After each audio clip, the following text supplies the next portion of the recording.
millions d'emplois créés, les baisses d'impôts, les entreprises sauvées par le Covid, des avalanches de quoi qu'il en coûte pour sauver le pouvoir d'achat pendant la crise. Zéro bénéfice politique de tout ça. Et le chiffre, Jean-Marc Daniel, est-ce que les Français sont ingrats vis-à-vis d'Emmanuel Macron ? Il faut quand même refaire un peu l'histoire de la carrière présidentielle d'Emmanuel Macron. Finalement, il est arrivé un peu comme un consultant arrive dans une entreprise qui rencontre de graves difficultés pour essayer de trouver les moyens de la redresser. Et ça a plutôt bien marché pendant 18 mois. C'est-à-dire que comme un consultant, il a regardé ce qui n'allait pas et puis il a essayé de gommer finalement toutes les particularités françaises qui faisaient qu'on était moins performant qu'à l'étranger. C'est pour ça qu'il a finalement pris des mesures sur l'apprentissage, sur l'assurance chômage, qu'il a réduit la fiscalité sur le capital, qu'il a baissé la taxe d'habitation, supprimé la redevance audiovisuelle. Puis après, c'est pendant les Gilets jaunes, on voit bien que ça déraille. Et qu'à partir de là, celui qui était finalement censé être un manager de transition, pour préparer l'avenir de l'entreprise, il se met à cramer la caisse complètement. Et c'est là qu'effectivement, il ne fait que dépenser.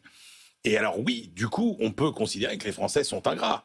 Parce que les Français vous disent aujourd'hui, on a augmenté les impôts, mais pas du tout. Les impôts ont baissé. Si vous prenez la suppression de la taxe d'habitation, encore une fois, ça a diminué. Les autres impôts ont aussi diminué. Et donc on se dit, l'exemple le plus caricatural, c'est le Covid. C'est-à-dire Bruno Le Maire a quand même été considéré pendant des mois et des mois comme le sauveur de l'économie française, avant d'être cloué au pilori comme étant finalement celui qui a dilapidé l'argent public. Et Emmanuel Macron, il est un peu victime de ça aussi. Mais il est victime aussi du fait que ça n'est qu'un manager de transition et que ce qu'on attend d'un manager de transition, c'est pas de proposer des perspectives, une stratégie, une vision, c'est juste de redresser la boîte. Et ça, il ne l'a pas fait puisque la France va plus mal aujourd'hui qu'à son arrivée. C'est pour ça que les gens sont en colère.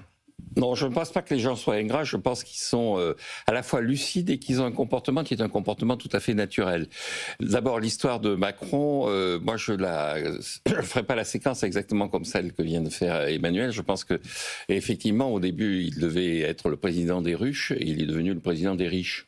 Il devait être le président du travail. Des ruches, des ruches de gens qui travaillent, c'est ça ? Des gens qui travaillent, des abeilles, la ruche, des abeilles, des gens qui travaillent. Travailleuses, d'accord. Oui, et il est devenu le président des riches, c'est-à-dire il a distribué l'argent sans très bien véritablement qu'on sache quel était l'objet. C'était la multiplication des Macron, vous savez, 17 milliards par-ci, 34 milliards, 61 milliards. Et ça n'a pas commencé avec les Gilets jaunes, ça a commencé pour moi dès le discours d'Aix-la-Chapelle, que je cite souvent, quand il reçoit le prix Charlemagne. On est au printemps 2018, nous sommes 6 mois avant l'affaire des Gilets jaunes, et il dit il faut se débarrasser du fétichisme des excédents budgétaires et des excédents commerciaux. Et donc je pense qu'il était dans une espèce de vision où il allait être d'une très grande générosité. Or ça se termine toujours mal. Je vais faire une citation de Machiavel. Je vous lis un texte de Machiavel, nous sommes au XVIe siècle. Écoutez bien, un prince qui veut se faire la réputation d'une grande générosité épargnera aucune somptuosité, ce qui l'obligera à épuiser son trésor. Il s'ensuivra que, pour conserver la réputation de générosité qui s'est acquise, il sera contraint de gréver son peuple de charges extraordinaires. C'est-à-dire que ça finit mal, quoi. Ça finit mal.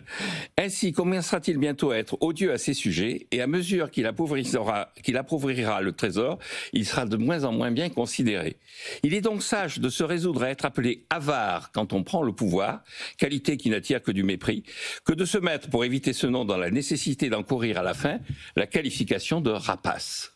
Et donc, il aurait dû être avare au départ, c'est-à-dire il aurait dû dire, écoutez, je vais redresser les comptes publics, je suis effectivement un consultant, le Mozart de la finance, j'arrive devant un pays sinistré, je suis avare. Il s'est montré généreux et maintenant il est vécu comme rapace. Parce que les gens voient bien qu'il va falloir faire un effort. Le niveau d'épargne obéit là aussi à une logique qui n'est pas celle de Machiavel, mais qui est celle des économistes néo-ricardiens qui disent qu'il arrive un moment où les gens comprennent bien que cette générosité artificielle, ces Macron qui sont en train de se multiplier, finalement, c'est eux qui vont les payer. Donc ils ne sont pas ingrats, ils sont lucides.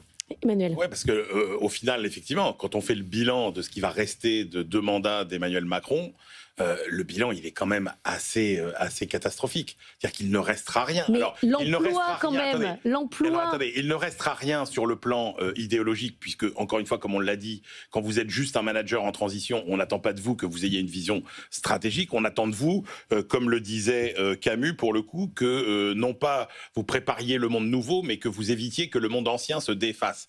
Voilà, donc il était à ce niveau-là. Mais après, si vous regardez... Non, mais il y a 10 ans, c'était le chômage, le sujet numéro 1. attendez. Alors, il y a l'inversion de la courbe, vous avez oublié tout ça? Alors, il y a plusieurs choses. D'abord, il doit beaucoup à ce qui a été fait sous François Hollande, dont il était en partie un peu responsable. Deux, regardez l'évolution du taux de chômage avec tous les autres grands pays, notamment les grands pays européens. Est-ce que l'écart de taux de chômage entre la France et les autres pays européens, Jean-Marc, c'est considérablement réduit? Non, pas vraiment. Donc c'est même pas grâce à lui, c'est le contexte. Et après, sur les 2 millions d'emplois créés, certes, mais il y en a combien qui sont liés à l'apprentissage? Chaque apprenti 700 000, ayant coûté quand même un prix assez élevé. Et sur le reste, franchement, sur la dépense publique, il n'y a rien. Il n'y a rien. C'est là où quand même on peut lui en vouloir. Et c'est là que vous pouvez avoir toutes les ambitions que vous voulez.